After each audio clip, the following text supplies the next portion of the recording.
আজ বানাবো শিঙি মাছের ভাপা। শিঙি মাছের ঝোল তো আমরা সবাই খেয়েছি, এবার একটু অন্য রকমের বানাবো। শিঙি মাছের ভাপা বানানোর জন্য আমাদের কিছু উপকরণ লাগবে। সেটা হলো শিঙি মাছ তো অবশ্যই, তার সাথে দিয়ে দেব কিছুটা লবণ, 1 চামচের মতো হলুদ,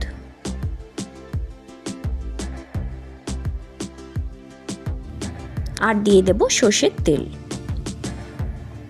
এবার এগুলোকে খুব ভালোভাবে আমি মেখে রেখে দেব।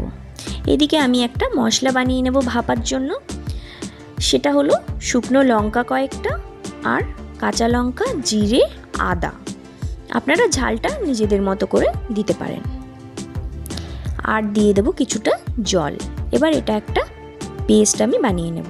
এইদিকে কড়াই গরম হয়ে গেছে, আমি দিয়ে দিচ্ছি সর্ষের তেল বেশ খানিকটা। এবার মাছগুলো আমি ভেজে নেব।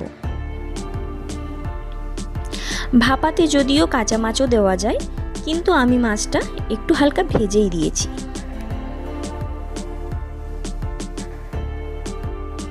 মাছগুলো খুব একটা ভাজা যাবে না, হালকা এপিটোপিট ভেজে আমি উঠিয়ে নিচ্ছি।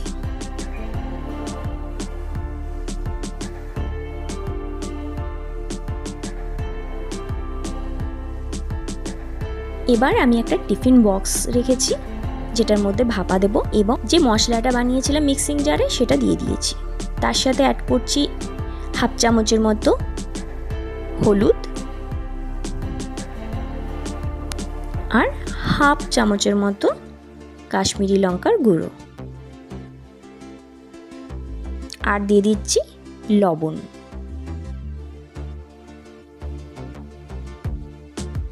আর বেশ খানিকটা সর্ষের তেল।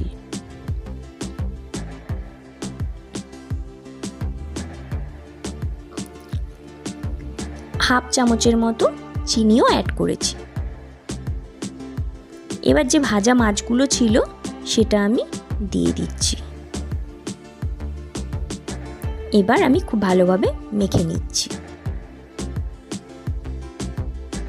আমি ভাপা করার জন্য সামান্য একটু ঝোল করব বলে জল দিয়েছিলাম।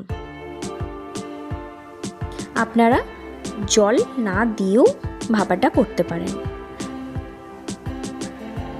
এবার কড়াইয়ে জল গরম করতে দিয়েছিলাম, তার মধ্যে আমি দিয়ে দিয়েছিলাম টিফিন বক্সটা, আর উপর দিয়ে যাতে টিফিন বক্সটা এদিক ওদিক সরে না যায় তাই একটা নোড়া দিয়ে দিয়েছিলাম চাপা।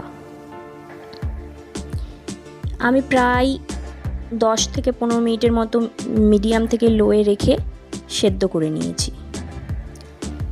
দেখুন টিফিন বক্সটা খুলছি, একদম আমাদের শিঙি মাছের ভাপা পুরো রেডি।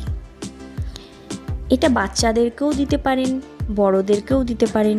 ভীষণ হেলদি শিঙি মাছ খাওয়া, সেটা তো আমরা সবাই জানি। গরম গরম ভাতের সাথে ভীষণ সুন্দর লাগে এবং খুব টেস্টফুলও হয়েছিল।